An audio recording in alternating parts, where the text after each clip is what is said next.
प्यारे साथियों नमस्कार, क्या हाल है भाई आप सभी के।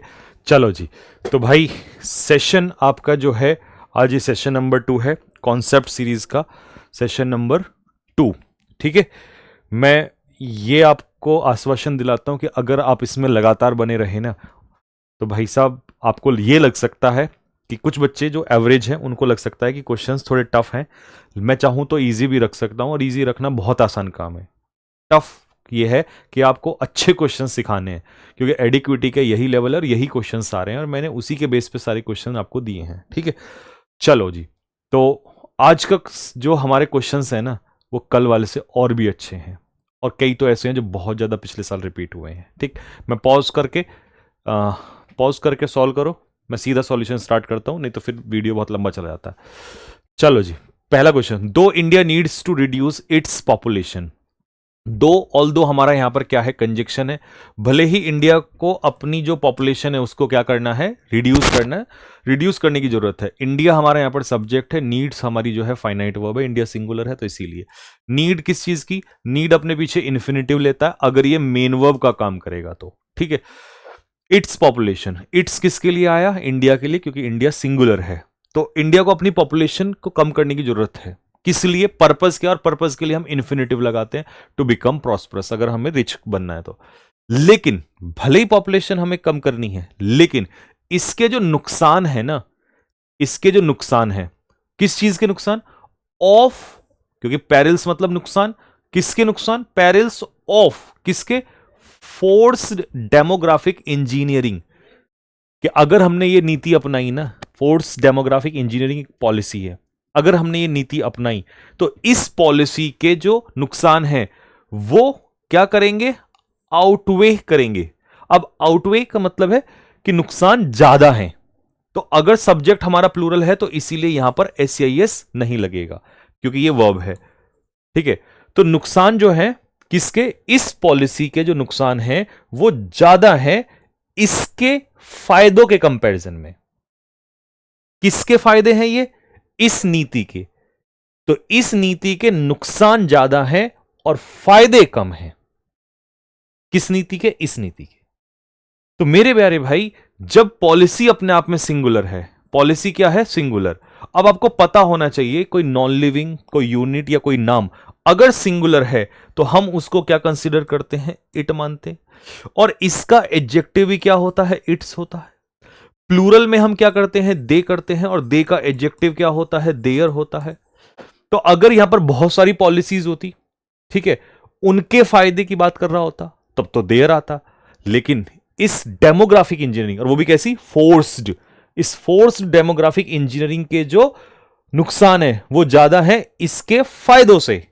तो इसके फायदे हैं, आई के फायदे होते हैं, माय फायदे, मतलब मजाक में मत लेना, आपको समझाने के लिए कर रहा हूं। आई के हिसाब से माय होता, इट है तो इट्स होगा, दे होता प्लूरल, पॉलिसीज होता तो देयर होता। तो होपफुली आपको मजा आया होगा इस क्वेश्चन को देख के, दिल गदगद हो जाएगा मेरे भाई। अब सोचो ये इट्स वाला, the dog is wagging its tail, मैं देयर टेल लगा दूंगा, तुम पकड़ लोगे वहां पर, लेकिन वो क्वेश्चन नहीं आएंगे। अब हमें अपना स्तर बढ़ाना पड़ेगा, चीजें वही हैं, कॉन्सेप्ट वही हैं, क्वेश्चन को पूछने का नजरिया अलग है। तो ये आदत पड़ जाएगी, मैं तुम्हें बता रहा हूं आपको 10 क्लास के अंदर। चलो जी, क्वेश्चन नंबर 2 की तरफ, सॉल्यूशन ये आप पढ़ लेना बाद में। चलिए पॉज करके सॉल्यूशन, पॉज करके सॉल्व करो। अब मैं स्टार्ट करता हूं। द मॉन्क शेयर्ड, मॉन्क हो गया हमारा सब्जेक्ट, शेयर्ड हो गई हमारी वर्ब, मॉन्क ने शेयर किया था his insights with regard of, उसने जो अपनी चीजें हैं वो शेयर की थी, किस वजह से शेयर की थी, किस चीज के संदर्भ में की थी। तो ये तो सीधा क्वेश्चन, अगर आपको एक फ्रेज आती है तो कर सकते हो और अगर नहीं आती है तो नहीं कर सकते। तो ये फ्रेज है with regard to. With regard to का मतलब होता है कंसर्निंग, मतलब रिलेटेड टू, कंसर्निंग किसी चीज के संदर्भ में। ठीक है, तो किस चीज के संदर्भ में, डिटैचमेंट फ्रॉम वर्ल्डली डिजायर्स, जो सांसारिक सुख सुविधाएं हैं उनसे अलग होने के रेस्पेक्ट में। तो ये अगर आपको पता था तो आप यहां पकड़ सकते हो, अदरवाइज ये नहीं हो सकता। और ऐसे फ्रेज बेस्ड क्वेश्चंस बहुत सारे आ रहे हैं, बहुत सारे हैं। मैं बहुत सारे नहीं दे सकता क्योंकि 10 ही क्वेश्चन आपको देता हूं, क्योंकि एक साथ दे दूंगा करोगे नहीं, डेली दूंगा तो करोगे आप उनको। लेकिन अगर आप इनको साथ के साथ करना चाहते हो तो आपके पास बुक ऑलरेडी पहुंच गई है, मैंने उसमें सारे अलग से लिखे हुए हैं कि ये देखो वहां से आया, ये उस क्वेश्चन में आया, मैंने साथ लिखे हुए हैं, अलग अलग बना दिए उसको। ठीक है, चलिए ये हो ही गया आपका। नेक्स्ट, चलिए पॉज करेंगे, सॉल्यूशन स्टार्ट करते। The coaching industry in India, Bharat में जो कोचिंग इंडस्ट्री है, आपको पता ही है कोचिंग इंडस्ट्री पे इस समय पूरा हमला बोला जा रहा है, चाहे ऑफलाइन हो ऑनलाइन हो।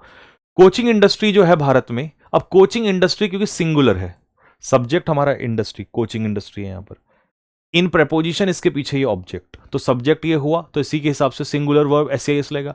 प्लेज एन इंपॉर्टेंट रोल, पाइवेटल का मतलब है इंपॉर्टेंट, ये इंपॉर्टेंट रोल अदा करती है एज, क्यों, एज का मतलब है क्योंकि, एज कंजक्शन ऑफ रीजन का भी काम करता है, तो एज का मतलब है यहां पर क्योंकि, तो ये नया क्लॉज स्टार्ट हो गया। एज इट कॉन्ट्रीब्यूट्स, क्योंकि ये कॉन्ट्रीब्यूट करता है, कौन करता है, इट कौन है यहां पर, कोचिंग इंडस्ट्री, ये कॉन्ट्रीब्यूट करता है सिग्निफिकेंट रेवेन्यू, क्या कंट्रीब्यूट करता है, कंट्रीब्यूट व्हाट, तो ये इसका ऑब्जेक्ट है, नाउन ऑब्जेक्ट हो गया। रेवेन्यू, कोचिंग इंडस्ट्री क्या देती है, रेवेन्यू देती है, कितना रेवेन्यू, नाउन की विशेषता, एडजेक्टिव, बिल्कुल सही है।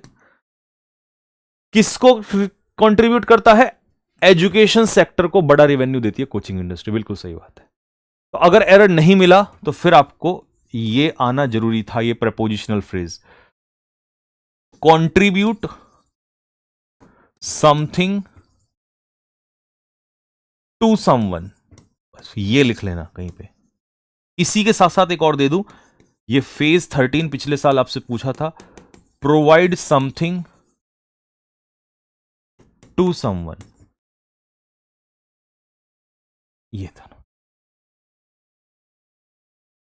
ठीक है जी, मजा आ रहा है बात में, दिल खुश हो जाएगा। अच्छा ये तो खैर आपके लिए लिख ही दिया, आ जाओ।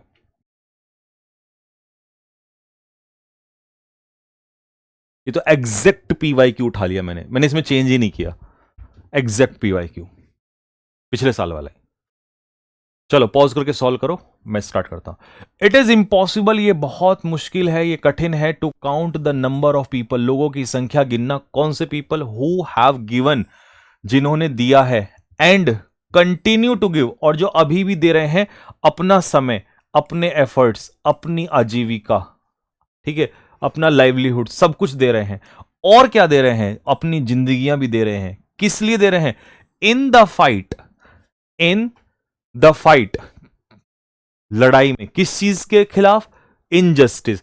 फाइट फॉर इनजस्टिस नहीं होता, देखिए फाइट फॉर भी सही होता है, फाइट अगेंस्ट भी सही होता है, और फाइट विद भी सही होता है। फाइट विद का मतलब होता है किसी के साथ, किसी के साथ। जब आप किसी व्यक्ति से या किसी टीम से फाइट कर रहे हो तो फाइट विद समवन, ठीक है, किसी के साथ लड़ना।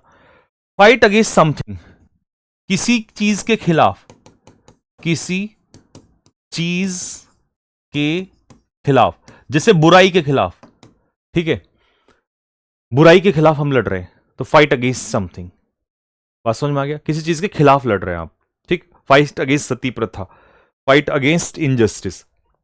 फाइट फॉर, किसी चीज के लिए, मतलब किसी चीज को पाने के लिए, टू अचीव समथिंग, तो you are fighting for something, आप उसके खिलाफ नहीं लड़ रहे हो, आप उस चीज के लिए लड़ रहे हो। तो अब आपको बहुत अच्छे से समझ में आ गया होगा तीनों का। मैं इंग्लिश में डायरेक्ट लिखता तो ये शायद समझ में ही नहीं आते कि तीनों का सेंस कैसा जा रहा है। अब आपको ये तीनों बातें समझ में आ गई। अगर ये क्वेश्चन आया हुआ है पीवाईक्यू का, चेक कर लेना 2025 में। तो जो कह रहे थे ना बच्चे, कुछ बच्चे ऐसे थे कि सर इतना लेवल, भाई success will never low down its standard, it is you who have to raise your standard. सफलता कभी भी अपना स्तर नीचे नहीं करती, आपको ही अपना स्तर बढ़ाना पड़ेगा। मेरे साथ रोजाना करते रहो, एक दिन में नहीं होगा लेकिन एक दिन जरूर होगा, वादा है आपका। 10 दिन में आपका नजरिया बदल जाएगा, आपको वैसे वाले एरर्स पसंद ही नहीं आएंगे, ठीक है, क्योंकि उनसे अब कुछ होना नहीं है। वो आते हैं लेकिन अब 50% है, बट पेपर में 50% कैसे करोगे वहां पर, और तुम्हारे में मान लो 2 ही क्वेश्चन आए ऐसे फंस गए, फिर क्या होगा। तो इसीलिए घबराना नहीं है। 90% कमेंट्स मैंने देखे थे एवरीबडी वॉज रेडी, लेकिन 5-6 का था कि भैया हम तो एवरेज हैं। अपने आप को एवरेज क्या मानते हो यार? कोई एवरेज नहीं है। Be the best version of your self. मैं बेस्ट हूं, मैं मेहनत करूंगा, बात खत्म। ऐसा रखना है अपने आप को, ठीक है? खड़ा है ना भाई तुम्हारा साथ, क्यों टेंशन ले रहे हो? चलिए जी, पॉज करो, पॉज करो, फटाफट सॉल्व करो, मैं सॉल्यूशन कर रहा हूं स्टार्ट। चलो जी, अब अगर ये तुमसे सॉल्व नहीं हुआ तो ये तो concept of the year, present subjunctive mood. अब आपको याद आया होगा, ओहो यस, प्रेजेंट सब्जंक्टिव मूड एक तरीके से इंपैरेटिव की सेंस देता है। कैसे? इट इज असेंशियल, ये आवश्यक है कि एवरी इकोसिस्टम मेंटेन्स। आप इससे पहले ऐसे समझ लो, अगर मैं एक छोटा सा एग्जांपल दूं आपको कि it is essential that he goes to school. बहुत देसी सी भाषा में समझा रहा हूं, क्योंकि समझ में आ जाएगा तो सेंटेंस बड़े से कोई फर्क नहीं पड़ रहा। यह आवश्यक है कि वह स्कूल जाए। इंपेरेटिव में क्या होता है? You ask someone to do something, assertive में स्टेटमेंट बताते हो। ही गोज टू स्कूल, वह स्कूल जाता है। गो टू स्कूल, स्कूल जाओ। तो इंपेरेटिव में आप किसी को कोई काम करने के लिए कहते हो, अब चाहे वो ऑर्डर में कहो, पोलाइट रिक्वेस्ट से कहो, कैसे भी कहो, बट जब भी इंपेरेटिव की बात आएगी तो किसी को कोई काम करने के लिए कहा जाएगा। और इंपेरेटिव में कभी भी एस या E S, second form, third form, ING कुछ नहीं आता, सिर्फ और सिर्फ आती है वर्ब की बेस फॉर्म। तो इसीलिए जब हम प्रेजेंट सब्जंक्टिव की बात करते हैं, प्रेजेंट सब्जंक्टिव की बात करते हैं, उस समय पर आपको वर्ब की बेस फॉर्म लगानी है regardless of the subject. Subject आप कहोगे भैया सिंगुलर ना, भूल जाओ, फॉरगेट। जब भी आपको ऐसी सेंस लगे कि कोई काम करवाने की बात कर रहा है, इंपेरेटिव की सेंस आ रही है, तो वहां पर सब्जेक्ट कुछ भी होगा, आपको बेस फॉर्म ही लगानी है। यही इसीलिए तो बच्चे इसमें फंसे, उनको लगा सिंगुलर सब्जेक्ट लगा दो ऐसे, आई एस। आई बात समझ में? तो इसीलिए ये इसका आंसर होगा। अब मुद्दा ये है कि इस तरीके के क्वेश्चंस जो है कैसे बनेंगे। तो देखो, इनको लिख लो, मैं साइड हट रहा हूं फटाफट। ये कुछ ऐसी इंपॉर्टेंट वर्ब, वैसे तो बहुत सारी हैं, बट मैंने कुछ दी हैं जो इंपॉर्टेंट आपके एग्जाम में मिली थी मुझे पिछले साल। मैंने चेक करी कि भाई देखो कौन कौन सी ज्यादातर दे रहा है, तो ये वाली है। ये वो वर्ब्स हैं जो सब्जंक्टिव मूड को ट्रिगर करेंगी, यानी कि आपको दैट क्लॉज से पहले यहां पर या तो ये वाली वर्ब दी हुई होंगी या इनमें से कुछ एडजेक्टिव दिए होंगे जो मैंने यहां पे लिखे हैं। ठीक है जी, जैसे ये दिया है ना असेंशियल, ऐसे यहां पर necessary, essential, mandatory, compulsory, required, imperative, इन सब के बाद प्रेजेंट सब्जंक्टिव मूड लगेगा। इट इज असेंशियल, ये आवश्यक है कि आप ऐसा करें। आप करते नहीं है, स्टेटमेंट नहीं बता रहे, आप ऐसा करें, आपको कहा जा रहा है, तो ये आपका सिर्फ इंपेरेटिव का फील आ रहा है आपको वहां पर। ठीक है, तो ये लिख लो, यही है एक्चुअल में इंपॉर्टेंट। अब गलत नहीं होगा आपका, ठीक। और यहां लिख भी दिया मैंने, प्रेजेंट सब्जंक्टिव मूड है जिसमें वर्ब की बेस फॉर्म आती है। ठीक है, ये एक एग्जांपल आपको सिखाने के लिए मैंने यहां पर दिया है। जैसे मान लो क्वेश्चन है, इट इज नेसेसरी, ये आवश्यक है कि वह उपस्थित है, नहीं, यह आवश्यक है कि वह उपस्थित हो। और अगर वह उपस्थित हो तो सीधी सी बात है, ही इज प्रेजेंट। ऑप्शन में हम यही तो लगाते हैं, नहीं, वह उपस्थित हो, बी प्रेजेंट, उपस्थित रहो, बी प्रेजेंट। तो ही बी प्रेजेंट, बड़ा अजीब सा लगेगा, बट इसी में तो मजा है। जिंदगी में जब तक कुछ अजीब सा ना हो, है ना, तब तक थोड़ी रिजल्ट निकल के आता है। तो यहां पर इज ना होके बी आंसर होगा, ठीक। और ये हो गया हमारा एडजेक्टिव, तो बेस फॉर्म आनी है यहां पर, ठीक। चलिए, मैंने कहा था ना आज के क्वेश्चंस और मजा आएगा आपको।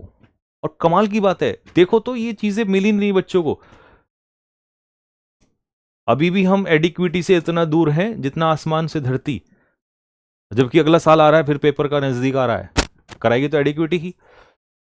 She seems to have been forgotten, उसको देखकर ऐसा लगता है कि वह भूल गई है क्या, what she had come here for, कि वो किस लिए आई थी।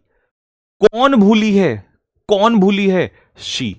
तो इसका मतलब इस वाक्य में शी क्या है? डूअर है। शी क्या है? इस वाक्य में डूअर है। अब मुझे बताओ, किसी वाक्य में सीधा सा कॉन्सेप्ट है, किसी वाक्य में मान लो ये वर्ब है और इस वर्ब का सब्जेक्ट डूअर हो जाए और ऑब्जेक्ट रिसीवर हो जाए, तो सीधी सी बात है ये कौन सा वाक्य होगा? एक्टिव वॉइस होगा। करने वाला अगर पहले है तो एक्टिव वॉइस, और जिस पर एक्शन किया जा रहा है वो पहले आ जाए तो पैसिव वॉइस। तो यहां से कंफर्म होता है कि जब डूअर है तो ये सेंटेंस जो है ये एक्टिव में होगा। प्रूव हो गया, हेंस प्रूव्ड, ये एक्टिव में है। अगर ये एक्टिव में है तो फिर इसका मतलब भूल तो यही रही है ना, तो इसका पैसिव क्यों बनाया? परफेक्ट इंफिनिटिव के इतने क्वेश्चन एसएससी सीजीएल में दे रखे हैं ना, जो बच्चा सीजीएल की तैयारी कर रहा है वो बहुत अच्छे से जानता होगा आप में से। तो इसका कॉन्सेप्ट सीख लो जरा, एक्टिव पैसिव। 2+V1 होता है इंफिनिटिव, इंफिनिटिव। इसका पैसिव में 2+B+ वर्ब की थर्ड फॉर्म लगता है। 2+हैव प्लस बीन, सॉरी यहां पे बीन गलत लगा, 2+हैव प्लस V3। अगर मैं 2+V1 कह रहा हूं तो इंफिनिटिव, अगर मैं 2 के बाद हैव लगा रहा हूं तो हैव लगते ही तो परफेक्ट हो जाता है। तो इसीलिए इसको परफेक्ट इंफिनिटिव कहते हैं बच्चा, परफेक्ट इंफिनिटिव, यानी कि हैव प्लस V3। तो इंफिनिटिव बोलो 2+V1, perfect infinitive 2+हैव plus V3। तो इसका पैसिव बी लगा के थर्ड फॉर्म, इसके पैसिव में जब परफेक्ट की बात आती है तो सिर्फ क्या लगेगा? बीन लगेगा। तो अब यहां पर देखो कि जब ये सेंटेंस एक्टिव में था, अब सेंटेंस एक्टिव में हमने प्रूव कर लिया, तो फिर पैसिव क्यों बनाया? तो she seems to have forgotten, कि वो भूल गई है क्या? What this. आगे समझ में? तो इसका मतलब यहां से बीन हटेगा, आपने पैसिव गलत बनाया है। एक्टिव पैसिव के क्वेश्चन जो कहते हो ना भैया, एक्टिव पैसिव के क्वेश्चन कैसे आते हैं, इसके ही ऊपर मैंने जो एक कॉन्सेप्ट दिया ना आपको कॉन्सेप्ट बुक में, इसी टॉपिक को पूरा कि भाई कैसे क्वेश्चंस आते हैं उसमें सिखाया हुआ है। ठीक है, मजा आया बात में? चलो 7,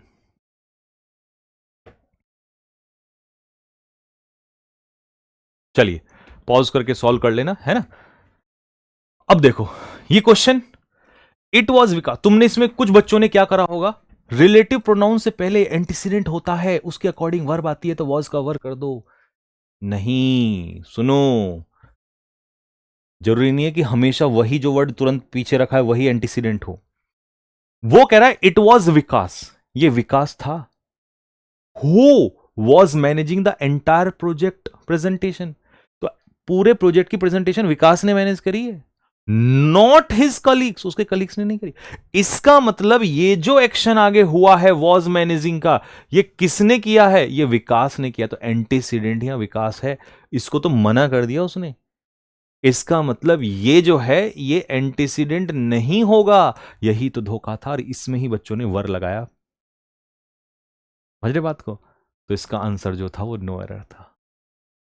तो ये चीज आपको सिखानी थी कि भाई ऐसे क्वेश्चन भी आए हैं, ध्यान रखना है।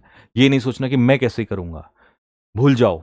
दो रोज करा रहा हूं 10 क्वेश्चन, 20 दिन में करने लग जाओगे, 10 दिन में करने लग जाओगे, आदत पड़ जाएगी इसी चीज की।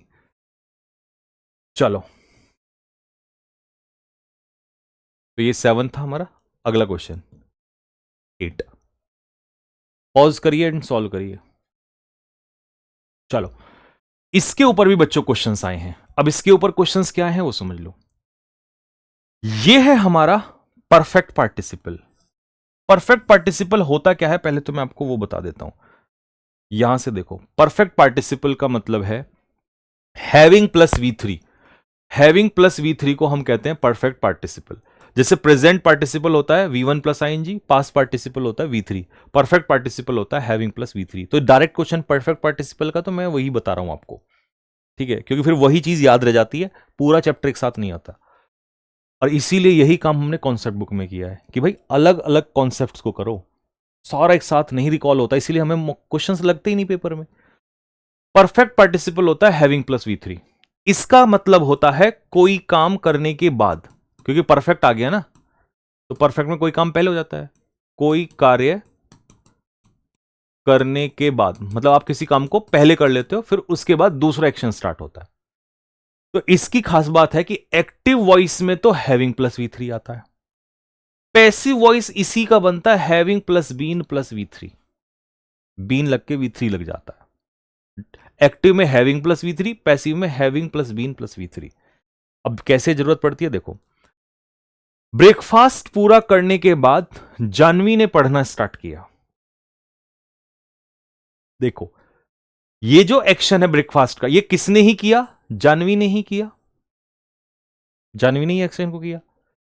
तो हैविंग फिनिश्ड ब्रेकफास्ट, ब्रेकफास्ट को पूरा करने के बाद, तो इसका मतलब जो ब्रेकफास्ट है वो रिसीवर है। ब्रेकफास्ट क्या है? रिसीवर है। तो अगर ब्रेकफास्ट रिसीवर है तो इसका मतलब अगर वर्ब के बाद आ रहा है तो ये ऑब्जेक्ट में आ गया। तो रिसीवर अगर ऑब्जेक्ट में है तो कैसा बनेगा? ये एक्टिव वॉइस कैसा बनेगा? अगर किसी सब्जेक्ट, मान लो कोई सेंटेंस, अभी तो सिखाया था, कोई सेंटेंस है, इसमें ये वर्ब है और पीछे जो ऑब्जेक्ट का काम कर रहा है वो रिसीवर कर रहा है, तो ऑब्वियसली बात है यहां डूअर कर रहा होगा।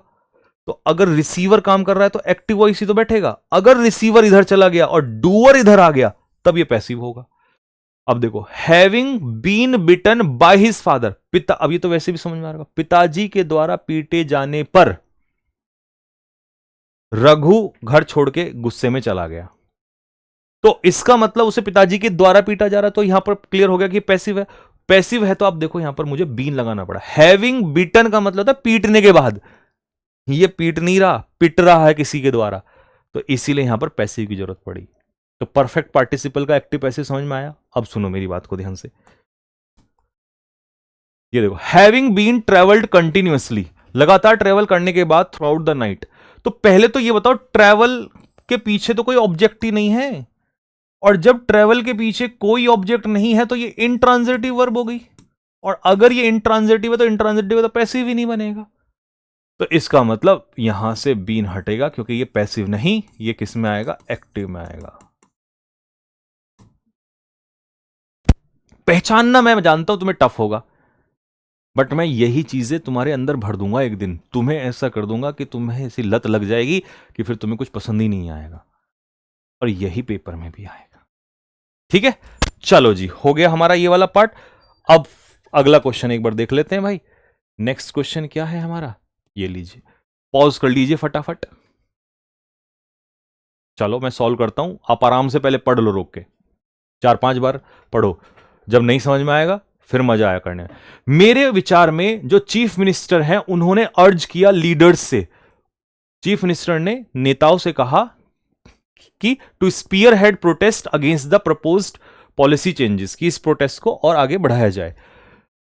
अर्ज किया, अगर मैं कहूं ही टोल्ड टू मी, तो तुम पता क्या कहोगे? भैया टोल्ड के पीछे टू ना आता, क्यों? क्योंकि आप कहोगे सेड टू को ही तो हम किस में कन्वर्ट करते हैं, said to is equal to told, यही तो बोलोगे। क्या दूसरा रीजन दोगे कि टोल्ड क्या है? टोल्ड है ट्रांजिटिव वर्ब, और ट्रांजिटिव वर्ब प्रीपोजिशन नहीं लेती, सीधा ऑब्जेक्ट लेती है। बट वो तो तुमने बहुत बार पढ़ा है, और एडुकेटी क्या कर रही है? ये हमें वो चीजें दे रही है जो हमने कम पढ़ी है, टीचर्स वाली हटा के नई नई चीजें। तो उसमें अर्ज भी आता है, अर्ज ट्रांजिटिव वर्ब है, ये अपने पीछे प्रीपोजिशन नहीं लेगा। अभी यही नहीं, अभी रुको, मैं तुम्हें वो वाली देता हूं जो इसने पिछले साल दी हैं, उसमें से कुछ। कौन कौन सी वाली? आहा, MTS 2025। मेरी जवान पे ये क्यों रटा है इतना खतरनाक? क्योंकि मैंने जब बुक बनाई तो एक एक क्वेश्चन रट गया कि यार अच्छा, नॉर्मल वाली नहीं दे रहा इंस्पाइट के पीछे ओवर डेस्पाई, ये वाला, ये तो कहीं कहीं दे रहा, ऐसी ऐसी दे रहा है। फिलअप्स में दिया है, चेक कर लेना। रेसिस्ट, रेसिस्ट के पीछे एक और था, इसमें फेस हो गया, रेसिस्ट हो गया, इन्वेस्टिगेट और अर्ज ये हो गया। तो ये देख रहे हो जो नए नए टाइप केस हैं, ये कुछ दे रहा है इस प्रकार के। और बाकी तो ये जब आसान होगा तो ये सारे आएंगे। डेस्पाइट के पीछे ऑफ नहीं लगेगा, इन्वेस्टिगेट के पीछे इनटू लगेगा, एंटर के पीछे इनटू नहीं लगेगा। कब? जब ट्रांजिटिव वर्ब होगा, यानी कि बात हो रही होगी किसी जगह में एंटर करने की। डिस्क्राइब के पीछे अबाउट नहीं लगेगा, डिस्कस के पीछे अबाउट नहीं लगेगा, एम्फेसाइज के पीछे ऑन नहीं लगेगा क्योंकि इंसिस्ट ऑन के इक्वल होता है, कंप्राइज के पीछे ऑफ नहीं लगेगा क्योंकि कंसिस्ट ऑफ के इक्वल होता है, साइन के पीछे ऑन नहीं लगेगा, सिग्नेचर के पीछे ऑन लगता है, कंसीडर के पीछे अबाउट नहीं लगेगा, वेट के पीछे फॉर नहीं लगेगा, टोल्ड के पीछे टू नहीं लगेगा, रिक्वेस्ट के पीछे टू नहीं लगेगा, ऑर्डर के पीछे टू नहीं लगेगा, वॉयलेट के पीछे अगेंस्ट नहीं लगेगा, आस्क के पीछे फ्रॉम नहीं लगेगा, इन्वेड के पीछे ऑन नहीं लगेगा, फेट के पीछे ऑन नहीं लगेगा, यही वाले लगा के देता है। ठीक है, हार्डवर्क मैटर्स। बहुत हार्डवर्क कर रहा है आपका भाई, इसका फायदा उठा लो, नहीं तो घर आके पीटूंगा एक एक को पकड़ पकड़ के, है ना। अगर अभी भी तुमने इसका फायदा नहीं उठाया है तो ये लिख लेना सारे के सारे। ठीक, पॉज एंड स्टार्ट। ये क्वेश्चन मैं आज तुम्हें होमवर्क में देके जा रहा हूं क्योंकि मैंने अब डेली सोचा है कि अपने 11 क्वेश्चन लाऊंगा, एक होमवर्क में दूंगा और मैं देखूंगा। और भाई साहब जिसने इसको अच्छे से एक्सप्लेन कर दिया, अब तो क्योंकि हम पे बुक भी आ गई है ना, प्यारी प्यारी वाली बुक आ गई है, जो भी बेस्ट आंसर देगा, जिसको भी मैं चूज करूंगा, अगले दिन उसका नाम बोलूंगा कि भाई आज ये है उसको, और एड्रेस लेंगे तुरंत, अब तो पार्सल कराएंगे। ठीक है, चलिए जी। तो भाई ये क्वेश्चन आपके होमवर्क में है। ठीक है, अब तो फिर आप कहोगे भैया 10 क्वेश्चन है, तो रुको रुको, 11 लाया हूं मैं इसीलिए तुम्हारे लिए। चलो पॉज करो और सॉल्व करो। ठीक है, ये सीजीएल का क्वेश्चन है 2025 का, सेम नहीं है, मैंने चेंज कर रखा है, पैटर्न यही है, इसी कॉन्सेप्ट पे है। अब समझाता हूं। East Bengal continued past their aggressive play, अपना वो डोमिनेशन जो है, एग्रेसिव खेल जो उसको उन्होंने जारी रखा, एंड डोमिनेटेड पास्ट, और उन्होंने डोमिनेट किया possession through out the game, पूरे गेम में, वाइल जबकि द कोच बिलीव्स, जबकि कोच ऐसा मानता था that the strategy would succeed, would का मतलब भी क्या है, पास्ट, जबकि कोच को ऐसा लगता था कि स्ट्रेटजी जो है सफल हो जाएगी। ठीक है, इन द क्रूशियल लीग में, ठीक है, in the crucial league encounter, तो पूरा पास्ट में चल रहा है, तो भाई बिलीव्स की जगह बिलीव्ड होना था, है ना। लंबा सा सेंटेंस सोच के कई बार डर जाते हैं, बट पास्ट का इस पे कॉन्सेप्ट पे क्वेश्चन आ रखा है। ठीक है, कई बच्चे कहते हैं कि भैया वुड के साथ तो बेस फॉर्म आती है, सक्सीड तो सेकंड थर्ड फॉर्म है। मेरे चांद, इसमें भी बहुत बच्चों को डाउट रहता है, सक्सीड वर्ब की बेस फॉर्म होती है, ना कि ईडी। जरूरी थोड़ी है ईडी लगा तो तुम मान लो कुछ भी, तो फिर इसका सेकंड क्या होगा, सक्सीडेड और सक्सीडेड। ये कितने बच्चों का डाउट था, कमेंट बॉक्स में लिख के बताना, ये बहुत बच्चों का डाउट रहता है। तो फिर सक्सेस क्या होती है, अरे भाई सक्सेस तो नाउन होता है, तुम वुड के पीछे सक्सेस थोड़ी लगा दोगे, हेल्पिंग वर्ब के पीछे नाउन थोड़ी लगा दोगे, मेन वर्ब लगानी पड़ेगी, है ना, वुड के पीछे बेस फॉर्म। मजा आया बात में, दिल खोल के आज कमेंट कर दो, 1000 कमेंट पूरे हो जाने चाहिए, सारे बच्चे जो भी क्वेश्चन देखेगा आंसर देगा उसका। ठीक है, तो चलिए भाई यहीं तक रखते हैं। कैसा लग रहा है सेशन, दिल खोल के बताना। मायने ये नहीं रखता कि मैं 10 क्वेश्चन दे रहा हूं, मायने ये रखता है कि मैं कौन से दे रहा हूं, और इससे भी ज्यादा मायने ये रखता है कि मैं कितनी रिसर्च किए हुए बैठा हूं, कौन से क्वेश्चन दे रहा हूं और किस लहजे में और किस तरीके से दे रहा हूं। इस बार के सीजीएल में इतिहास बदला जाएगा, हर एग्जाम में, चाहे स्टेनो हो, सीजीएल हो, कोई सा भी जो आ रहा है, आप देखोगे कि यार यही चीजें आपको वहां मिलेंगी, बाहर कुछ नहीं जाने वाला। बस नोट्स चाहो तो बना लेना, बाकी जिनके पास बुक है तो वहां पर तो आपको मिल जाएगा ये सब कुछ। ठीक है, ठीक है भाई, सभी को नमस्ते, जय हिंद।